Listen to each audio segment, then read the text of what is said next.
3 semaines, je te parle du process de recrutement en Big Four.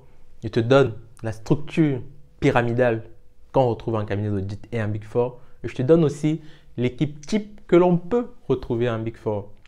Mais je peux te dire, je ne suis pas sûr moi de vouloir aller en Big Four.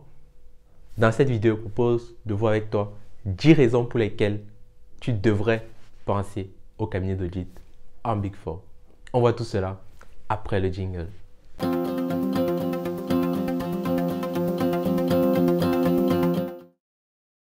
Bonjour à toi et bienvenue sur cette chaîne. Moi c'est Kevin, tout aussi jeune diplômé d'expertise comptable. Sur cette chaîne, on parle de deux principales thématiques, comptabilité et finance.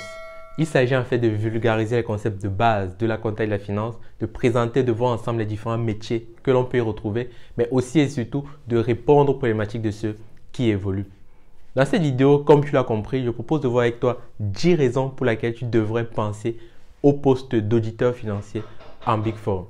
Reste jusqu'à la fin parce que les 5 dernières raisons sont, à mon avis, celles qui apportent le plus de déclic chez les personnes. Raison numéro 1, c'est quoi le but de l'audit?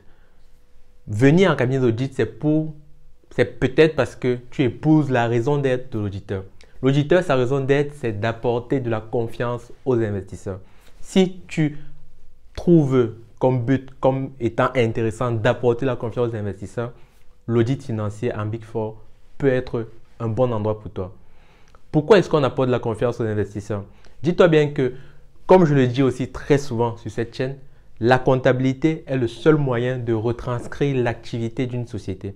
Donc, pour savoir si une société va bien, si elle a du bon chiffre d'affaires, si elle a une bonne stabilité financière, si elle est en santé d'un point de vue économique de façon générale, il faut recourir à la comptabilité.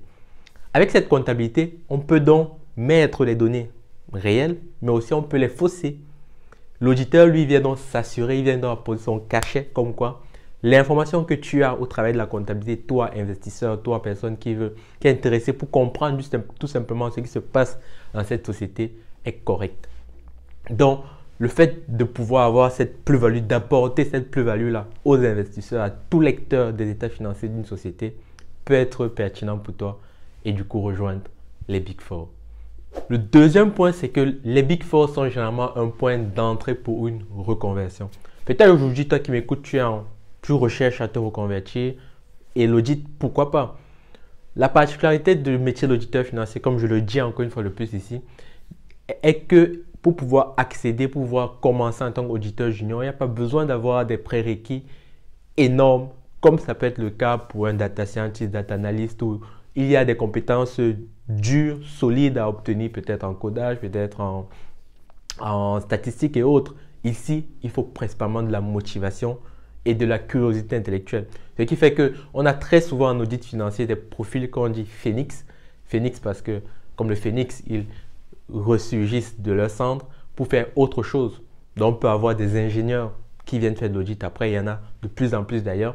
Il y a des partenariats, je crois que la plupart des cabinets d'audit à Paris ont des partenariats avec l'ESTP, qui est une école d'ingénieurs en travaux publics, où là, on accueille très régulièrement chaque année des ingénieurs qui n'ont pas de base solide en comptabilité, en gestion et autres, mais qui très rapidement, avec les formations qui sont mises en place, avec l'accompagnement que ces cabinets-là déploient, très rapidement montent en compétences et deviennent même très souvent les meilleurs.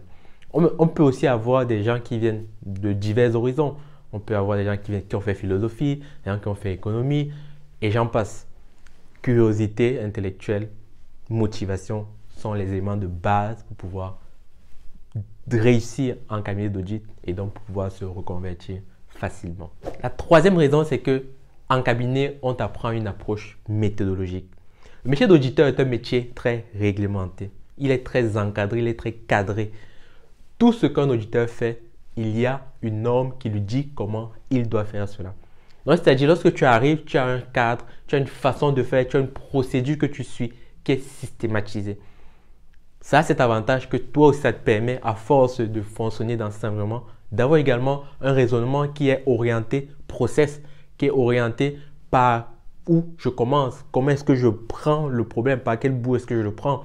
Je structure mes idées, je ne suis pas fouillis, je ne suis pas diffus, mais je suis focalisé, je suis processé. Et ça, ça peut être intéressant à développer, non seulement pour la vie professionnelle, mais également pour la vie de tous les jours. La vie est un combat fait d'épreuves et les épreuves, il faut pouvoir les surmonter, il faut pouvoir donc adopter une méthode qui permet de répondre à ces problématiques, de répondre aux différents problèmes que l'on peut rencontrer dans la vie. La quatrième raison, c'est la rigueur. La rigueur de l'auditeur. Tu as peut-être déjà entendu parler de ça, la rigueur de l'auditeur. En audit, il faut être rigoureux. De toutes les façons, le métier te l'apprendra. Le métier t'apprendra à être rigoureux parce que lorsqu'on audite des sociétés, lorsqu'on audite des chiffres, lorsqu'on touche au monde des chiffres, il faut de la rigueur pour les manipuler. Il faut de la rigueur parce que oublier un zéro ou alors mettre la virgule au mauvais endroit peut avoir des conséquences très endommageables, très gravissimes pour telle ou telle société. Donc, il y a de la rigueur à porter, il y a de la relecture, il y a du contrôle à effectuer de façon régulière dans les tâches que tu auras effectuées. Si tu viens en audit, tu verras qu'il y a beaucoup de contrôles qui sont effectués. On compare, on analyse, on se relit, on revoit si on n'a pas fait d'erreur, si la tenue de la phrase est correcte. Il y a de la rigueur qu'on met dans le métier. Et par conséquent, c'est un bon moyen en audit de développer cette rigueur-là en toi, qui une fois le plus sera utile pour le métier d'auditeur en lui-même, mais également pour ta vie quotidienne par ailleurs. La cinquième raison que je propose, c'est tout simplement l'apprentissage rapide. En cabinet d'audit, on apprend rapidement. On apprend rapidement de fait de l'environnement dans lequel on se situe. Lorsqu'on est auditeur, on est généralement en front office, on est généralement en première ligne et on a une interaction avec plusieurs parties prenantes. Une société, elle a des interactions avec plusieurs parties prenantes, les clients, les fournisseurs, les établissements de crédit, l'administration fiscale. L'auditeur, pareil, lui, pour pouvoir contrôler que l'information qui a été produite dans la comptabilité de la société est correcte, il doit interagir avec plusieurs personnes. Il doit interagir avec le directeur de la société, avec les employés, avec l'administration fiscale, avec les organes de régulation. Il discute avec toutes ces personnes-là et finalement, il apprend rapidement sur ce que fait chacune de ces personnes-là comme métier. Ce qui fait qu'il a une vision à 360 degrés de ce qui se passe dans l'entreprise, ce qui lui permet d'ailleurs de délivrer, de mettre en place une stratégie d'audit la plus pertinente possible.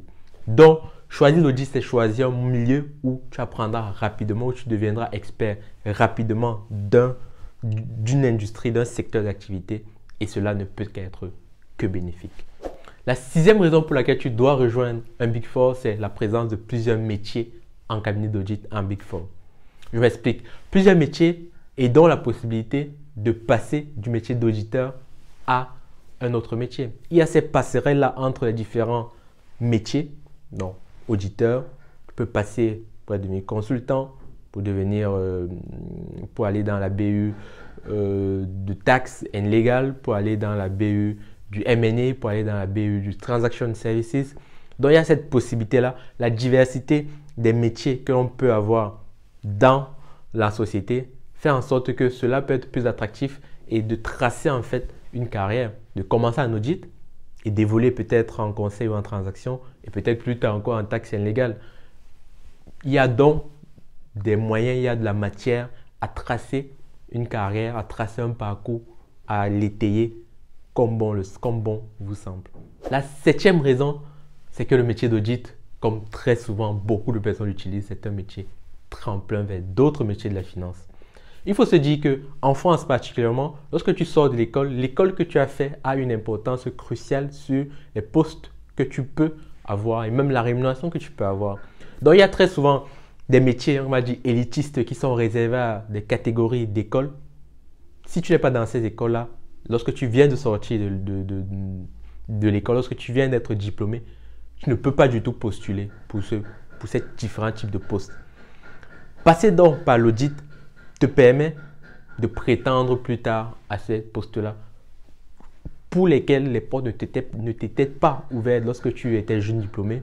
Mais après 2 ans, 3 ans d'expérience en audit, une expérience très valorisée, surtout qu'on a la marque employeur PwC, KPMG, Deloitte, EY, qui sont des marques employeurs puissantes et qui sont des éléments incontournables qui ont un poids conséquent sur le CV de tout un chacun. Donc là, on est sur la septième raison qui est juste la possibilité, après l'audit, d'avoir un tremplin et de toucher les postes transaction services, du M&A, de la banque d'affaires et j'en passe. Tout cela ne te permet une fois de plus aussi de tracer ta carrière et de dire je vais en audit avec un objectif clair, de l'utiliser comme un tremplin parce que je vais apprendre, parce que j'aurai une méthode, parce que je vais développer une expertise, parce que je pourrai taper vers d'autres postes beaucoup plus grands et aussi je serai mieux outillé peut-être pour aller vers ces postes. La 8e raison que je te propose, c'est la flexibilité. Bien avant la crise du Covid, dans la plupart des cabinets d'audit, il y avait déjà la possibilité, il y avait déjà dans les contrats, la possibilité d'avoir des jours de télétravail. Moi, je me rappelle lorsque j'ai commencé en cabinet d'audit, j'avais 6 jours de télétravail. Et là, on était bien avant le début du Covid. Avec le Covid, le télétravail s'est un peu généralisé. Mais les cabinets d'audit, les Big Four, étaient précurseurs, étaient avant-gardistes vis-à-vis de ces sujets. Et en plus, lorsque tu es senior, tu as le statut de cadre, tu commences à encadrer des équipes, tu as certaine flexibilité sur l'organisation de ta journée. Tu n'es pas obligé, il n'y a pas du présentialisme comme on peut le voir dans certaines entreprises. Tu n'es pas obligé d'être tout le temps au bureau. Tu organises ta journée en fonction des objectifs que tu as.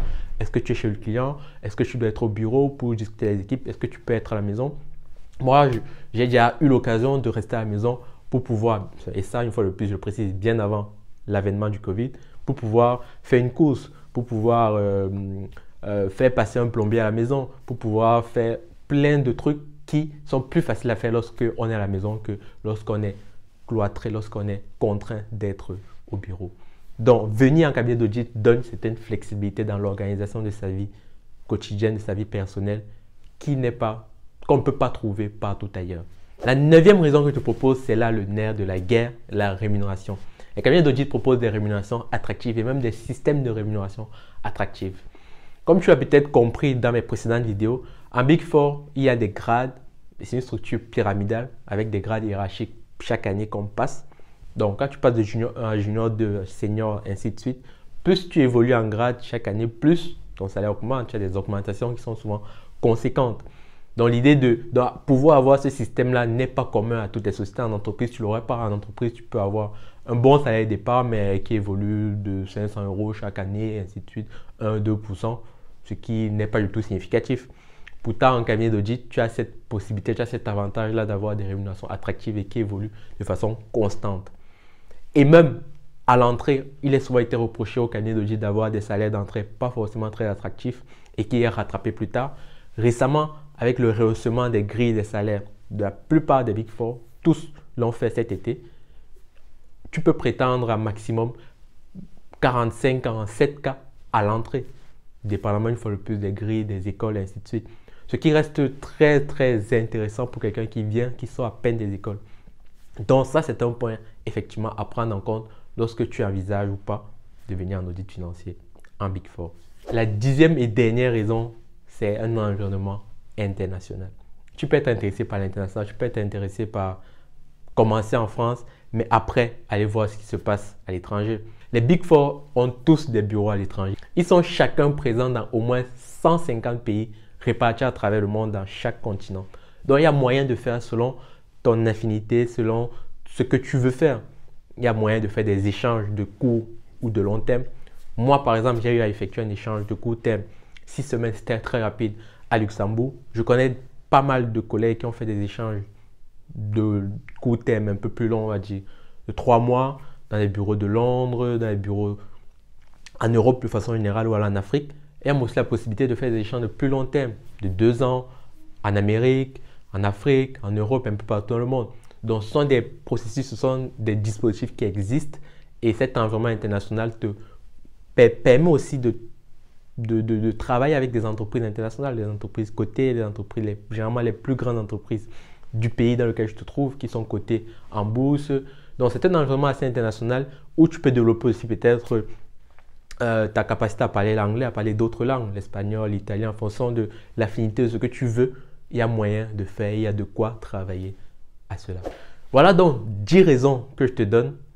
Si tu n'es pas convaincu, si tu trouves peut-être qu'il y a des inconvénients, trouve peut-être que les raisons que j'ai données ne sont pas forcément intéressantes pour toi, ou alors tu trouves qu'il y a d'autres raisons que on peut aborder, mets-moi-les dans les commentaires et on pourra en discuter. On pourra voir les pour et contre, on pourra bien entendu échanger nos avis sur la question. J'espère tout simplement que ces 10 raisons t'auront convaincu. Alors cette vidéo tout simplement t'a plu, t'a permis de voir plus d'éléments comparatifs, plus d'éléments concrets sur le métier d'auditeur. Si c'est le cas, laisse-moi un pouce bleu. N'hésite pas à t'abonner pour ne pas rater de prochaines vidéos comme celle-ci. Et je te dis à très vite.